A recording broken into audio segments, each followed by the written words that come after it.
Hey everyone, Dockwell here, and welcome to another video. Today's video is going to be the offlane tier list for patch 7.36b. And like I said, they might drop a patch anytime, and either way, the meta is going to be constantly evolving, but this is kind of where we're at right now. And the other thing I wanted to mention, especially about this video, is that there are just like 50 billion heroes on this tier list. Like, I think the offlane role especially is just expanding and expanding. I mean, I think that's happening to every role, it feels like, but offlane especially. Like, heroes that used to only play mid are now playing offlane. Heroes that were only supports are playing offlane. Heroes that were carry are now playing offlane. It feels like offlane can just be kind of whatever you want these days, because you can pick, initiation, magic, damage dealing heroes, farming heroes. You can pick a million different kinds of things, and it kind of works in the offlane as long as they have some kind of control or some kind of way to lane pretty aggressively, something like that. So it's just kind of ridiculous. I'll try to go quickly so we don't make this video an hour long, but still, this role is just bloating up to like a billion heroes. Like, I don't know, in a couple years, it's just going to be every hero is viable in the offlane. I'm just going to have to tell you which ones are the best.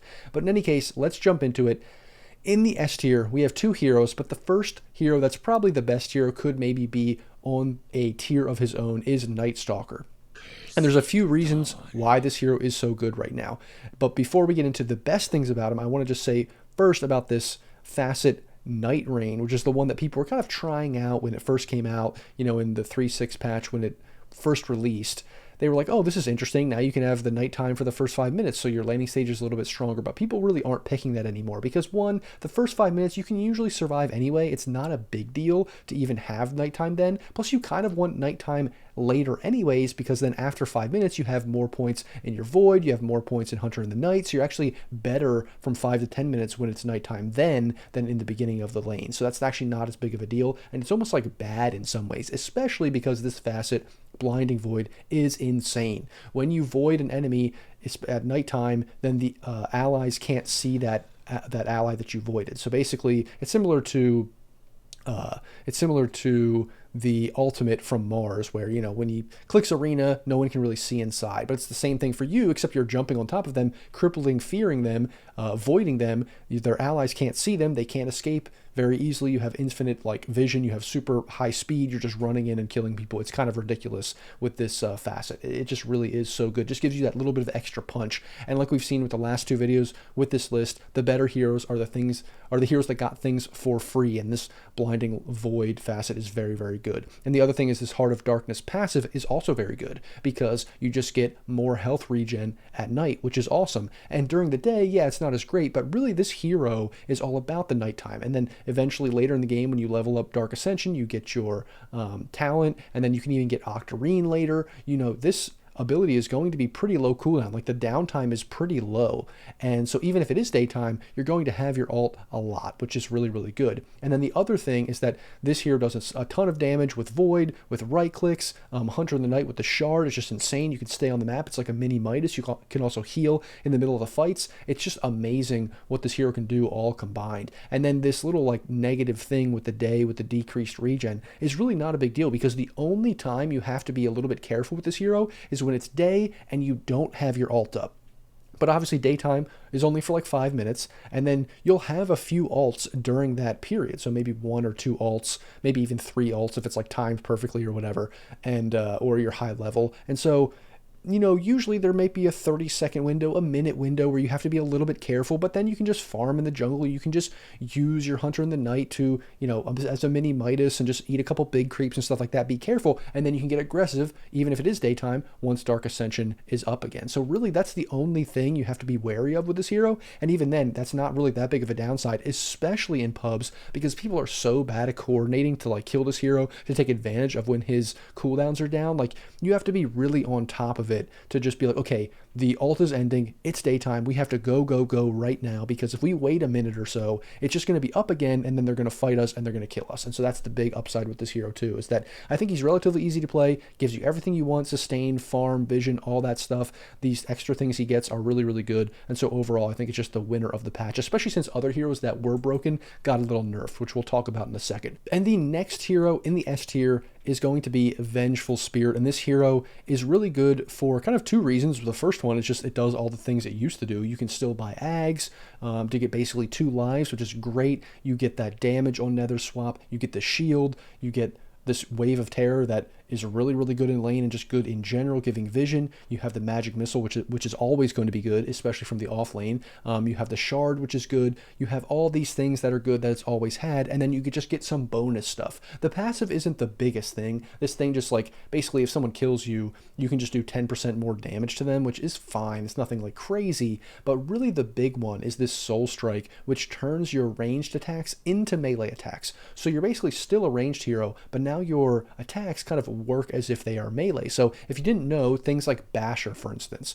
you don't really buy Basher on ranged heroes because the percentage chance is way lower, so it's not really viable. Maybe on a sniper or something, if people are building like a meme build with insane attack speed, you can potentially do it, but again, it's never going to be like the thing to actually buy. But now you can buy those kinds of items on this hero, and I think this is best in the off lane because you're not 100% relying on the hero being your carry, because this hero has kind of been played as a carry a little bit. If you watch the carry tier list, I was kind of like unsure where it's going to fit, so this is a good ability for that. But putting it on the off lane, it just gives you all those bonuses, but you don't have to fully rely on your right click. You're not going like Battle Fury or something like that, like other melee heroes would. You're just getting the extra bonuses from that, like being able to buy Quelling Blade, which is just better for you, being able to buy Orb of Venom or anything like that. It just gives you that extra bonus of like, there's really no downside to it for the most part. I mean, there are some things that are a little bit different, but it's just going to be almost always better for you. And then you, like I said, you scale in the same way that you always have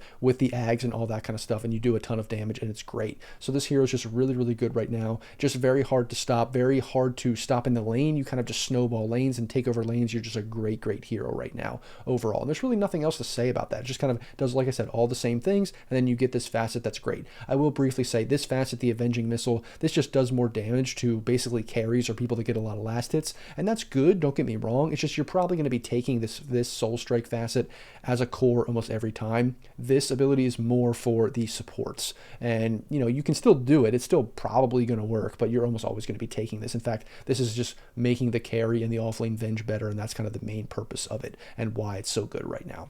And then the other hero that I kind of forgot, but it is S tier right now. It's really good. I would maybe put it A tier, but it just has an insane high win rate and a decent pick rate. So I'm going to put it up here, even though I don't suggest you picking it, and that's Darkseer. And this hero is really good right now because it's one of those other heroes that just got a bunch of free stuff. So there's kind of three things that are big about it. Actually, I'll just go into here and show it to you. That basically, the first one, the passive, you just can't have intelligence lower than your strength or agility, which is kind of insane. So that means you can buy strength and agility items, and then you just have more intelligence, which is awesome. So that means it kind of makes the build a little bit weird, and especially if this one, which you get attack speed from intelligence, so you can buy like, I don't know, you could potentially go like right click Darkseer. That's definitely a thing that I think could happen. Now, I don't think that's currently the build, like that's not what people are doing, but look out for this to potentially be a thing. I don't know, it's kind of weird. You can combine this passive with this facet, but really I think Heart of Battle is the one that people are picking for the most part in the off lane, building auras and these other things that he usually does, getting really tanky because it increases your intelligence anyway. And the big thing about this is when you first read it, like when I first saw the patch, I'm like, okay, whatever. But this hero actually doesn't really need to buy boots either, kind of like the Centaur, because when you're with somebody else in lane, you just move faster. You're just like way better. So I think after, you know, I think you just need to be near like one hero, and it's basically like you have boots, which is kind of insane. So that's honestly one of they're the biggest reason. Just getting that free stuff is why the hero is so good right now. But it kind of does all the same stuff it did before. And the reason why I say don't pick it is because even though you do all that stuff, you need to really have a good laning partner. Like if you have some kind of Spirit Breaker on your team or something like that, or some other good ranged 4 position that knows what they're doing, yes, you can dominate the lane, get very aggressive, dive towers with like double ion shell and all that kind of stuff. That's definitely possible. But for the most part, your support's not going to be that smart. They're not going to know what they're doing. They're going to abandon you in lane, and that might be fine because this hero can get some farm. But the problem is, you just really spam Ion Shell in lane and in the jungle to farm, and you just give the enemy carry like a free game, and that just never feels good. Like I'd much rather get like an aggressive hero that I know I can snowball the game. I know I can just like boot the carry out of lane or something like that. I just would much rather play those heroes, even if I don't win the lane or crush the lane. It's just I have more of an opportunity. It's not like I'm going into the game giving the enemy carry a free game every time. I know I probably say this every single tier list or whatever, but that's just my philosophy on the hero. But I mean, hey, if there's ever a patch to tell me to like shove it and to I'm wrong and just pick the hero because you like the hero, hey, it's this patch probably, because this hero is really, really good right now. So that is S tier. Now we can move on to A tier, and all these heroes are pretty good. And we'll start off with the ones that are good, and they were probably S tier like a couple patches ago, but then they got nerfed recently, and that is Legion Commander. And the big reason that Legion Commander was so good is because the one facet gives you a shield whenever you pop your overwhelming odds, which is just going to be great because you're using that in lane to harass, to secure last hits. You're going to be using that at the start of every single duel, which is great because in a few patches ago, the hero got really good because now you can use it during duel, and it gives you the attack speed and all that kind of stuff. It's just a great ability, and now it makes your laning stage even better, makes your duels even better, it makes everything about the hero even better than it was. And that's honestly the main thing. It just was nerfed a little bit overall, but it's still very, very good. And I would say overall in pubs, like, for most pubs, 4K and below or whatever, this hero is always going to be, even if it's not like a broken hero, it's always going to be good because it's one of those pick-off heroes where the enemy just can't stand alone and farm a lane or a wave because you can just hide in the jungle the whole game, and just sit next to a lane, wait for someone to show up on the creep wave, and then you just jump them, kill them, and you just snowball with your damage out of control, which is really, really good. The other thing that changed, I will say, is the Ags now is really good because before, when you bought Ags, it was good. You wanted it because you're kind of like, dueling people, and you wanted that to last longer so you can get more damage and all this kind of stuff. But it was weird because if you had, people on your team to help you do damage to the enemy, that it did less damage. So it was a little bit weird. Like they did 50% damage or something like that. They pretty much just removed that damage reduction from allies, which is really good. So now you just are going Ags, like you're going Blade Mail, you're going Blink, but then you're pretty much going Ags or BKB like every time. And so that's really good. That's another upgrade to the hero. But because it got nerfed a little bit, it's just A tier, not S tier. The other one is Axe.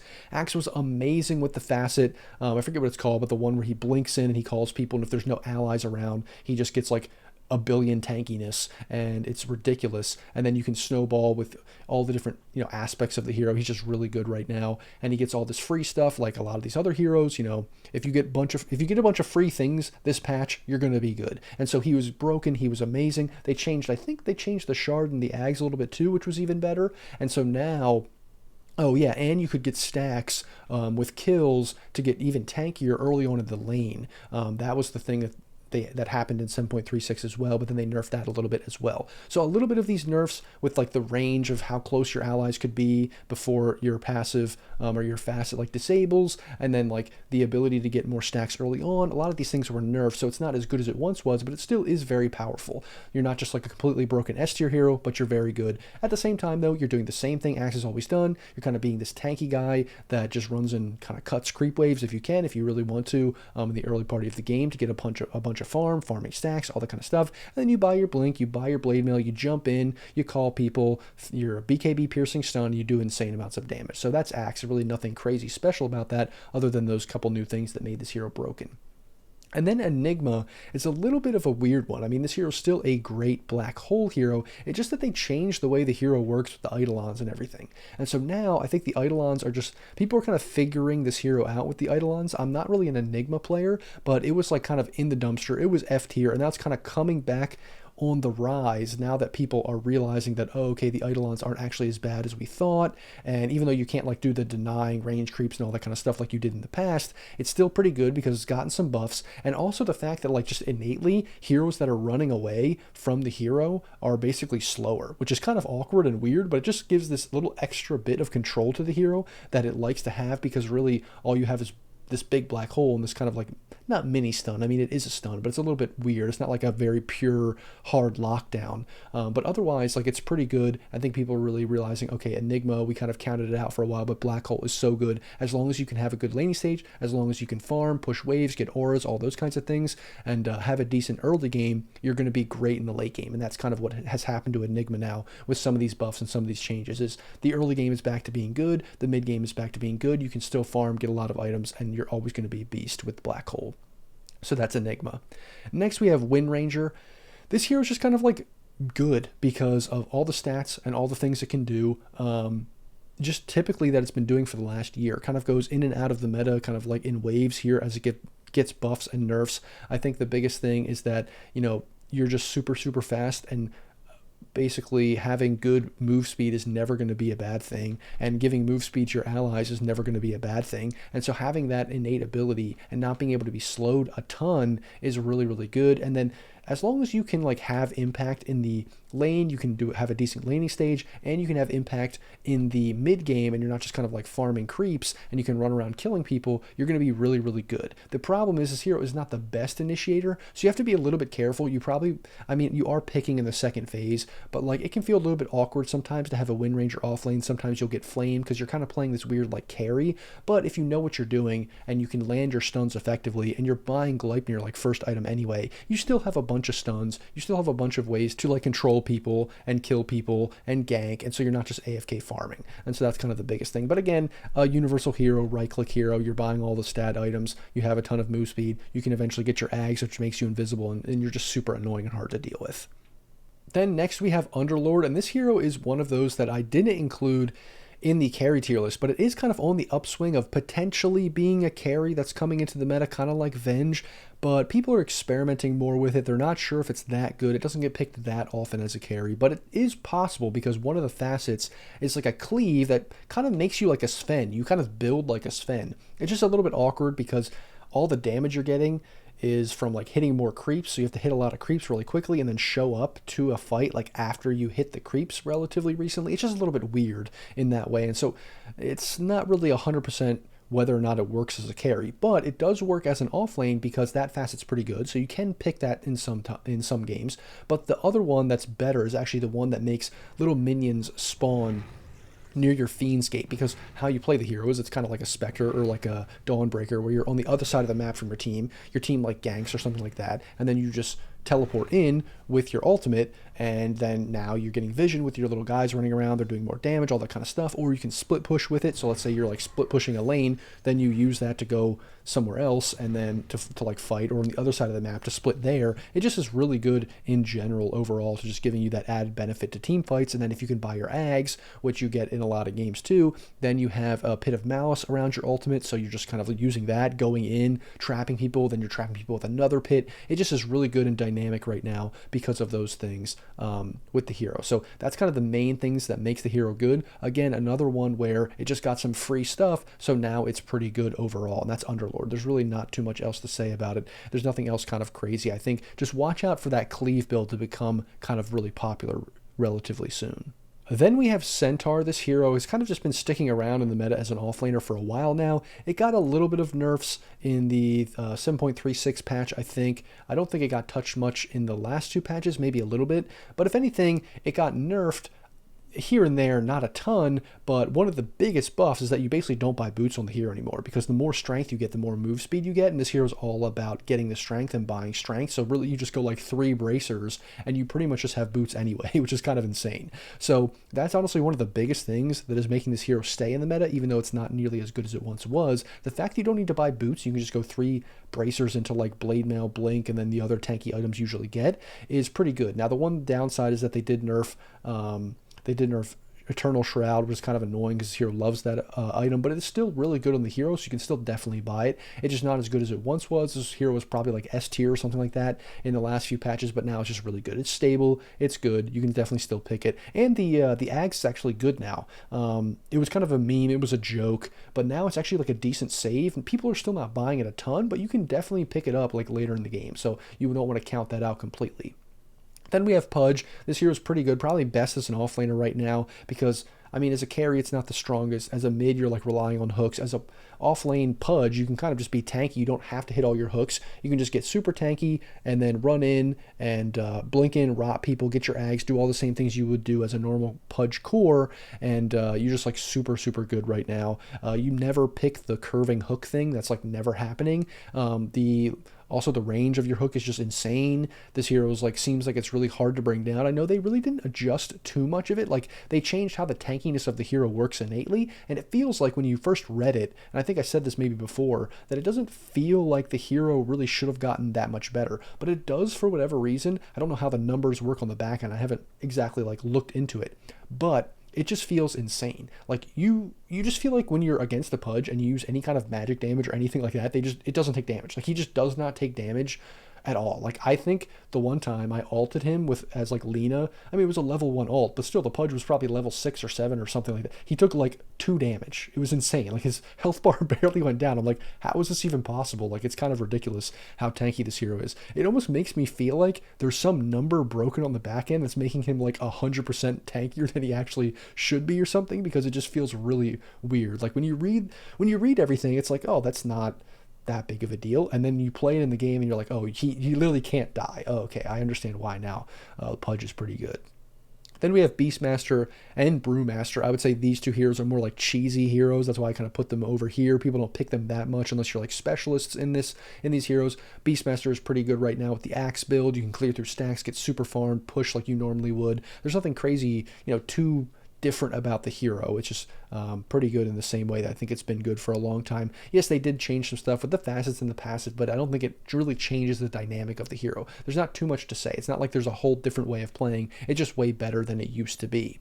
And then same thing with Brewmaster. Again, not super crazy. I think people aren't really picking that tag team, or it's not tag team because I know that's like Tusk or whatever, but you have that other one, I think that's like a tag team-ish version of stuff. I don't think anyone's really picking that. Otherwise, Brewmaster just does a lot of the same stuff that he did before, and he's just really good in that same way. So there's nothing too new to say about him. He's just a decent cheesy pick. If you know how to play him, you can definitely spam his ult and be good. The Ags is still decent, all that kind of stuff. Pretty good hero right now. And then moving on to B tier, we can see the list is starting to get a little bit bloated here because so many heroes are viable right now in this role especially. But I'm going to try not to spend too much time on each hero, but I don't want to shortchange anyone, but it's probably going to happen with some of the heroes on the end of this list, the more cheesier heroes. But right now we're going to talk about Sand King. This hero's pretty good. It just is not as broken as it once was. It's kind of the worst off of the heroes like Legion, like Axe, that got nerfed because they were extremely broken. In fact, this was probably almost the most broken hero of the patch, because you could like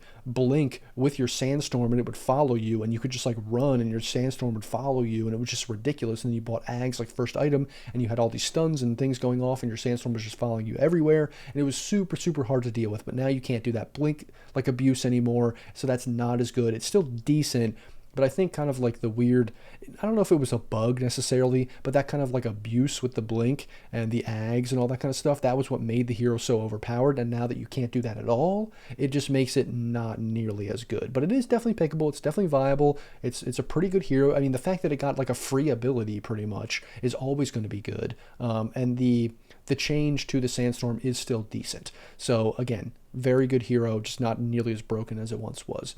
Same thing with Slardar. Nothing crazy about the hero. There's nothing super new. It's just a decent hero. I think, in the before 7.36, it was probably the offlaner of the patch. It was very, very good, and I still think it is pretty good. It's just, there's nothing crazy new, like I said, and it's not, that's why it's in the middle of the pack. I don't think it got like giga nerfed or anything like that, but it didn't get giga buffed either. It just kind of does all those same things. Very good for roshing, can dominate lanes, can clear waves decently once you get your shard and stuff like that, but just nothing insane. Then we have Mars, who I actually think, basically I have it in B tier right now because the win rate seems to always be pretty bad, but I would almost be tempted to put this A tier, or even potentially, I feel like as the meta develops, this hero is probably going to go up to S tier. I just feel like that's the case. I think the pros are going to realize this hero is just insane. I mean, vision is everything in Dota, especially at the highest levels. So yeah, I mean, maybe at your level, Mars isn't the best because the team fight and the vision isn't as important, but we can see Night Stalker is really good, and vision is one of the biggest problems like with this hero. It's so hard to deal with when he just sees everything. He can just skirt around the fights,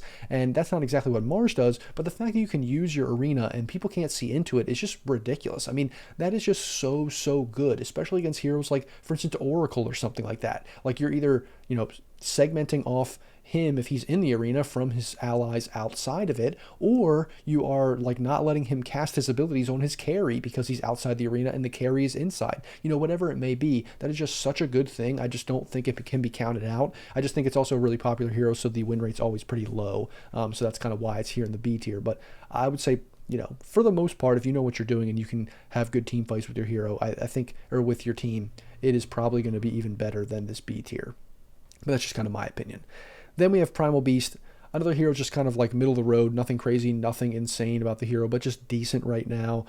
I think I talked about this in the mid hero tier list, and so I don't think I'm going to spend too much time on the hero. Just a decent hero. One of these heroes that was kind of good last patch in the patches before, before the big changes, and he kind of just stuck around. I would say similar to Slardar in that way, just another team fighter that does a lot of stuff. I mean, I think the big thing I mentioned before is he can do tower damage now, which is a good free thing that he got, but it's not like overwhelmingly crazy different or anything like that. Necro pretty good right now too, with the expanded AoE of his abilities, and just getting the free point, or the free ability to like decay people and stuff and get the regen, or not the decay, I think it's just the regen that you get for free with the passive now. You can actually afford to skill your W a lot earlier, where before you just like felt like, oh, I don't want to skill W if I don't have to. You could even like potentially max your W with your Q, honestly. You can definitely do that in lane, which is kind of insane, because then you get even a longer duration. You can slow people more. There's just more options on the hero now because everything was switched to the passive. And like I said, the AoE expanding throughout the game gets kind of insane. Like your decay and your ability to cast Q from like a billion years away, your alting from a billion years away, your radiance is really good. And I would honestly, it's a little bit grief, quote unquote, I guess I would say, but it is a greedy hero. And I think if you're playing it off lane and because of this hero's strengths, I would try as hard as I could to go radiance first. I know that might be kind of weird. You're spending a lot of time farming. You're not really helping your team as much, but hey, you can go around, you can gank, you're still decently tanky, and you can still kind of ult every time it's off cooldown in the beginning of the game to help your team out. And then just once you get the radiance and all of those tanky items, like if you can make it to that point 20, 30, 40 minutes in the game, this hero is absolutely beastly and so hard to deal with. Then we have Phoenix, kind of a just middle of the road hero. I think the biggest thing that made this hero more of a core now is it kind of gets that like, it just gets that aura around it that is just like, radiating people to death. So it's like, I don't know necessarily that you're going to be building Radiance every single game, but it's another one that's kind of like Necro, where if you definitely build a Radiance, it's possible, and you can just like snowball the game, be insane. You're always going to be a crazy team fighter later in the game. You can always buy that Ags, all that kind of stuff. And like save a teammate. There's all those things you can do. And so I think this is definitely a good, viable B tier offlane hero. It's just one that we don't really see too much, but if you know how to play it, you know what you're doing, you can take advantage of the hero, you can definitely dominate on it. Then we have Bat Rider, another one of these heroes, I think kind of like Mars, where it's not getting picked a ton. Its win rate is pretty good, but I think it's a little bit underrated because I've seen it in a couple games. I've seen it on a couple streams in high MMR pubs where it just kind of dominates. It feels really broken, especially in lane with the dot on the attack and that kind of stuff. It just feels ridiculous. Maybe there's something I'm not seeing, which makes it not as good. I mean, I think the biggest thing is that it is really just like a one-trick pony. Once it gets to later in the game, you're just kind of lassoing one guy and hoping you're killing him. That's kind of the downside, is I feel like it doesn't scale as well as some other heroes. You're just hoping you're snowballing the game really hard, but I definitely think you can do that if you know what you're doing, and you really learn the in and outs of the hero. Then we have DK. This hero was, I guess I could put the DK honestly kind of like over here with the Sand King, because he's another one that was kind of like Sand King. He is in the same general role, in the sense that he was pretty broken early on because the different facets that he could choose from were really, really good. Like two of them, the slow with the frost, and I think the poison as well, were just insane on the hero. Or maybe it was the cleave, actually. I can't remember. Anyway, two of the three were broken, and then they nerfed both of them, and then he kind of like fell off from there. Overall, I didn't love the hero anyway, and the reason why he fell down to B tier rather than being A tier is because his late game has been nerfed a bunch. Like his Ags was crazy nerfed, so without those facets being broken, he's still not as good, but you can definitely pick him. I just don't love him as an offlaner right now in general, but he is still viable. It's just, I always prefer to pick those heroes that are better late game, because a lot of pubs are just going to go late game, and so because his late game has been nerfed so much, it just doesn't feel as good. Then for all these heroes, I'm going to spend a lot less time on them. Doom is just decent right now. He just kind of like, if he's picked, he just has like an average win rate and is pretty good, just decently viable but not crazy good. Pango is decent right now, probably more of a mid, I would say, but you can definitely pick him off lane. You can definitely get away with it and stomp games. Timbersaw, if anything, he's an offlaner for the most part, but he's not as good as he maybe once was 6 months ago or so. Not too many crazy changes in the facets and the passive and stuff like that. But he is one of those heroes, if you can get him in the right game against a bunch of strength heroes, you know what you're doing, you can definitely snowball the game and just delete heroes and take over. Then we have Lycan, who's just getting a little bit better, worse than Beastmaster, I would say, but is pretty good, especially with now the passive. He's one of those like PL and Visage where you can kind of play this hero without having to really micro him anymore, which is kind of cool and good. We'll just see how good that actually is. It's hard to say. People don't really feel like picking Lycan very much for whatever reason. I mean, I feel like now it's one of those things that look out for this hero to become more popular and spam more, especially because it's one of those heroes, like I said, you don't have to micro anymore. So if that's a good facet, which I think it is, maybe it's just you don't want to pick that in comparison to the other ones. It's probably better to know how to micro and pick the other one. But still, you can never count out just giving more players the ability to play one of these heroes and just see how broken it can potentially be without having to micro. Then we have Winter Wyvern. That's kind of like a discount Wind Ranger, similar kind of, universal hero. You can build a lot of the same items that you've always built with Witchblade and all that kind of stuff and do a bunch of damage in the same kind of way. It doesn't get picked as much, but when it is picked, it has a pretty high win rate. Then we have Bounty Hunter. It's actually kind of more of a mid these days, really, with spamming Shuriken Toss and stuff like that. But again, you can still play it as an offlane, just more of, again, another kind of cheesy pick. I would say Winter Wyvern, Lycan, Timbersaw, these are kind of cheesy picks, situational ones, but if you get them in the right game and you know what you're doing, you can definitely stomp with them, and that's kind of Bounty Hunter as well. And then lastly, we have Brood, another cheesy pick. We'll see another one that might be on the upswing, that might actually be broken. It's been buffed a bunch, and we just hope that it doesn't get picked a bunch and kind of stick around in the meta, but I mean, it is getting picked more and more and more, and I think people are going to see that this is actually a really, really good hero. So look for it to kind of be swinging up the charts, but right now I'm putting it at B. Then, after B tier, we have C tier, and all these heroes are pretty good. They're just not the best. They're kind of lower than average. I wouldn't pick them in too many games, but hey, you can definitely pick them. Clockwork is really good right now overall with the new cogs. It just doesn't feel as good as an offlaner because you don't really need all that farm. You can kind of do what you want to do as a support, but I've seen it be picked offlane. They can actually do pretty well. It's just that the new cogs are just viable from level 1, so why do you really need farm? And that's the reason it's like, oh, why do I really need to pick this on a farming position? It's probably better as a 5 or a 4. Then we have Tide, just like kind of your average decent all-around offlaner, just nothing crazy new about the hero, nothing that good. I think honestly the biggest thing when I think about the hero, even with the facet changes and the passive and stuff, is just the shard is good. So if you're in a game where the anchor is good, I think that's just like one of those things people underestimate or count out about the hero, but it's just not as good as a lot of these other heroes, which, I think the biggest thing is the ult is just such a long cooldown. It feels so weird and awkward when you have other heroes like Axe or even like Night Stalker, and these other heroes that have big ultimates or things like that just feel more impactful. Then Spirit Breaker, the biggest reason why this hero is not as viable as an offlane is because you're not able to farm waves as well as you used to. You were able to just kind of like charge through waves and one-shot them. Now you kind of have to do that and maybe right-click a creep or two. That's the biggest thing holding him back. But overall, if you can get farm on the hero, he can be a beast. It's just that it feels, again, kind of like a Clockwork, more like a support. Then we have Chaos Knight, less a support, more of a carry in the same kind of way where he doesn't really play this role as much, but you can definitely pick him in the offlane. I mean, a year ago, 6 months ago or whatever, he was getting spammed in the offlane, and not much has changed about the hero, to be honest. If anything, his like offlane quote-unquote abilities have gotten better, and like his stun and his reality rift. His lifesteal was the thing that was nerfed the most, actually. But the weird part is you're going to be buying Manta on the hero a bunch. I mean, that's how the hero is focused really right now, on farming and getting Manta and stuff. So that makes it feel a little bit awkward, like going the Blink and the Shard and all that kind of stuff from the off lane is not something you want to do as much. You want to be getting like your Armlet and your Manta, and that just feels more like a carry, so that's why he's not higher up on the list. But right now he's a very good hero, so that's why he's definitely pickable in the off lane. Marcy, just another hero that is kind of like more of a carry, similar, I would say, to Chaos Knight in that way.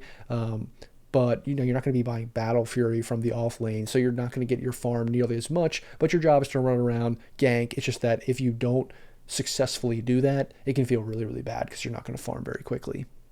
Death Prophet, if anything, this hero is an offlane, but it's still not that great. I'm just surprised because I kind of would like to see this hero back in the meta, not because like I love the hero. Honestly, when it's broken, it feels bad and annoying to play against, but it's just been out of the meta for like a year or so now. I would love to see it back in the meta, but the facets in the patch didn't do that much, even though I was surprised. I thought it would with it getting those ghosts and stuff after people die. I thought that was really cool. A cool idea, it just, I guess, is not as broken as you would think.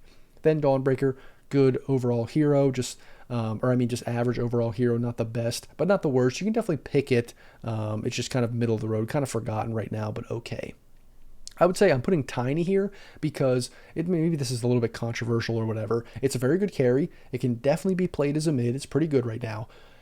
It's just not the best offlaner, and that's why it's put in C tier, but you can totally pick it. Like, you can play that kind of mid-tiny, like, that you, with the blink and maxing the magic damage and all that kind of stuff, you can still play that from the offlane. It's just a little bit riskier. Your laning stage is just not as good. There just definitely are some risks to it, but it's pickable. It definitely is, and people are picking it at the highest level and getting a decent win rate on it, just not super popular. Then Abaddon, this hero was, I think, if anything, maybe, I'd put it over here along with these other heroes like DK and Sand King and Legion and Axe, where it's like these are the heroes that were nerfed a bunch. And Abaddon was very, very good, even as a support, as an offlane, because he basically gets a free blade mail early. But they really nerfed that, it felt like, into oblivion. And now that doesn't feel nearly as good as it once was. And the slow, I think, is still pretty good, because now you don't have to, like, attack. You just attack once and you get that for free. It's just that, you're not buying Manta and stuff like that. But everything about the hero was focused on the fact that you got a free blade mail. Now that it's like doesn't feel nearly as good, it just feels like the hero kind of fell off a cliff and died. But I think you can still pick it. It's just, like I said, not as good. Then we have Visage. Just an awkward, weird one. Another one like Lycan or PL. Like, I think I talked about it in the mid tier list. Just C tier. It's okay. Nothing crazy about it. People aren't picking it a ton. It has a decent win rate when people do pick it, but only really spammers are picking it. Having that that aspect of like not having to micro doesn't seem like it's benefited the hero all that much. Then we have D tier. We have Magnus here, who is just garbage right now because basically his one facet is just probably one of the worst in the game. It's like him and Sniper like tied. Sniper's probably beating him out for the worst facet, but this guy's not very good. Reverse polarity seems absolutely awful. Like, it's just so bad. I've seen it a couple times and it feels like you just griefed yourself, and it's just terrible. Otherwise, he just does the same thing as he always has done, and that's kind of what we see is all these heroes that got new stuff or feel like they got buffed with all this crazy new crap. They're really good. He's one that didn't get anything. If anything, got worse with that one facet. So, I mean, the other one's fine too, but like, whatever. Same thing with Razor. Nothing really, nothing benefited him. Nothing bonus. There's no bonus for him. He just kind of had the same thing that he always had, and then it was moved to a passive, and his facets are boring. So it's like kind of whatever. So that's why he's down here. But I think I said the same thing in like the mid or the carry or whatever. Just look for, as the patch goes on, people are going to be like, oh yeah, Razor's actually pretty good, so he might move up a couple tiers. But I don't think he's great, just because, like I said, he didn't get any bonuses. Then we have Wraith King. I'm just putting this guy here because I think you can still go the like skeleton build, and you can still build an Ags and a Blink and all that stuff from the offlane. I still think that's possible, but I could be wrong. It might be a dead thing. It might be, 6 months too late. This hero's out of the meta. This hero's not an offlane. Just get rid of that idea completely. But I like the idea that it can be an offlane kind of, because it's like a herald idea that was around for the last 5, 6, 7 or 10 years, whatever it is, and then it became a real thing. Like, it became a real thing where people are like, oh, Wraith King, can't he offlane? He has a stun. Everyone's like, no, that can't happen. And then like 4 months ago or whenever it was, 6 months ago, it was like, oh no, that can happen. That did happen. So I'm kind of putting it here as a little bit of a copium. We'll see if that's possible. I don't think it's 100% grief. I mean, you shouldn't buy Radiance or anything, but like, come on. I like that fact that this hero could be an offlane. Then we have Bristleback. I'm putting him here because actually he's more viable than you would think. His facets seem bad, but I've seen like the goo one, which is kind of insane. And actually, if you're going more for the aggressive style where you want to hit people anyway, it's actually kind of good to have the goo flying out all the time when people hit you from the back, because you're not just like running away, you're running in with Ags and trying to kill people and all that kind of stuff. So I think it is viable. It just sucks that like you couldn't have both, or you couldn't get a bonus thing. You have to choose some kind of negative. Then we have Viper. This hero, I mean, it just didn't get really anything great. Like, yeah, you have the increase of 1 stack on your Q that you can do. Otherwise, it's just like too slow. Didn't really get too many buffs like some of these other heroes. Kind of boring. Veno, another like boring whatever hero. I mean, I think it was a lot better in the previous patch, but didn't get anything crazy new that was good. I also hate the hero offlane, to be honest. It's along with Darkseer as one of the like, I hate this hero in pubs, do not pick it, even if like people can pick it at high levels in the offlane as a core and know what they're doing because they're playing around their team, they're pushing towers, they're using wards effectively. I just don't think it's a good pub hero also, so that's why I'm putting it down here. Tusk hasn't been an offlane for a little while, but you can still pick it. It's not completely grief. I mean, I've seen it be pretty good in some patches with some like Tusk spammers. You still have saves, you still have snowball, you still can get pretty aggressive. Your punch is still kind of insane if you know what you're doing. Just honestly, compared to all these other heroes, just not great. And then same thing with Earthshaker. Like, I know the one like facet is kind of a meme, but people aren't really picking that. But I mean, hey, the Ags is still a thing. You can still blink, stun people. It's still kind of a thing that is possible. It's just not good compared to a lot of this other stuff that's here. And then we have F tier. I could honestly take Alchemist off the list, but he's an okay hero right now, just not an offlane. I mean, you would think he would be. They keep buffing the shard and the stun and all that kind of stuff, but just still not that good. Omni Knight is a dead hero. This hero's just absolutely dead. They took away like the ability to just like double like click people with your right click and then use your ability and just like delete them. That's kind of gone now. So that's annoying. So that kind of deletes the whole purpose of the hero, which was just like running in and blowing people up. Kunkka seems like it just fell off an absolute cliff. I think this hero's win rate is like 40% or something ridiculous. They just absolutely gutted and deleted the hero. The hero was sticking around as like a good offlane for a long while, for like 6 months to a year, and now it's completely dead. Lone Druid is not an offlane. If anything, it's going to be more of like a carry or a mid, and it just feels really bad as an offlane right now. Not only are the facets really weird, but it just doesn't feel good in the offlane position. I mean, before this patch came out, they nerfed it like a few patches ago and destroyed the hero. The only reason why this hero is semi-viable in any other position as like a cheese pick is because the facets are a little bit interesting, and you can kind of do some weird stuff with it. Then Nature's Prophet is just not a core, I think. I think it's a dead hero. Maybe it's a support or whatever. I don't know. It's like really weird. Like, are you going to split push with the big tree? That feels like it's kind of bad. I've seen people try it. It just doesn't work really well. So I don't know. It's just like at a weird spot right now. Then Nyx's just not a core. Just a pretty good support, but not a core right now. Very, very awkward. The only time this is going to be like a good offlane is if you have like an OD in the game or something. And then it's like, okay, well now I have this target I can blow up or something, or some other hero with insane intelligence. I mean, then it might be okay, but still, I'd rather just have it as a 4. Then Snapfire Core is dead, like Winter Wyvern, Wind Ranger. These heroes are still decent, but Snapfire is dead as a core and has been for a while. It's one of those that I could probably take it off the list, but I'm still including it here in F tier just because, I mean, I already included half the freaking heroes in the game, so why not include this hero? So anyway, guys, what fun is that? Before we end the video, if you stayed till the end, you're going to see the secret WTF hero. What is going on? Witch Doctor is an offlane. This hero is absolutely ridiculous and broken right now. Is this hero S tier? Is it triple S tier? Is it actually F tier? What's going on? Nobody even knows. This hero has 3 facets because what? Why not? Who cares? Let's just give this hero another facet. But actually, it doesn't even matter because this facet sucks, this facet sucks, and this facet is the most broken facet in the game because you basically get Radiance for free and it's the size of the entire screen. Level like 1. For your Voodoo Festoration. So now you just take this level 1, you get this facet, and you just radiance people down from the entire screen, and it's complete cancer.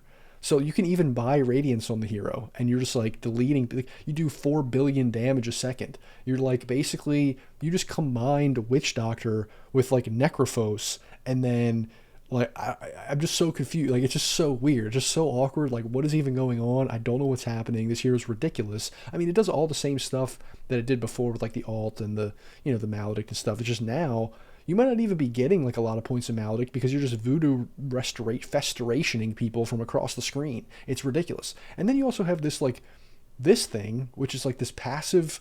I'm gonna get the coin that gives me gold later if I don't use it. I don't even know. It's just I don't even know what to say because it's like, what? Like this, it just feels like something that they just put in because they didn't know what to do.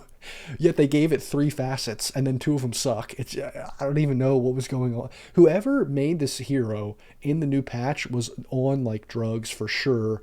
It was chaos whenever they were doing it because this is insane and ridiculous. But in any case, obviously this is really good. You get free money. This is insane. Free radiance from across the screen is ridiculous. And then you can buy radiance and you're just like deleting people. It's honestly insane. You just can cast Maledict. You don't even need the other spells and you just run them down. It's like, oh, sorry, you just took infinity damage and now you took infinity damage from this ability. Sorry, you're dead. Honestly ridiculous. So yeah, I don't know if that's S tier, triple S tier, F double Q tier. I don't know what's going on. This hero is insane. We'll see what goes. We'll just see what happens. I don't know where to put it. So anyway, that's Witch Doctor, and that is my tier list for the offlane for patch 7.36b. As always, guys, if you like the video, like, comment, subscribe, all those kinds of things. Thanks for watching, and I'll see you in the next video.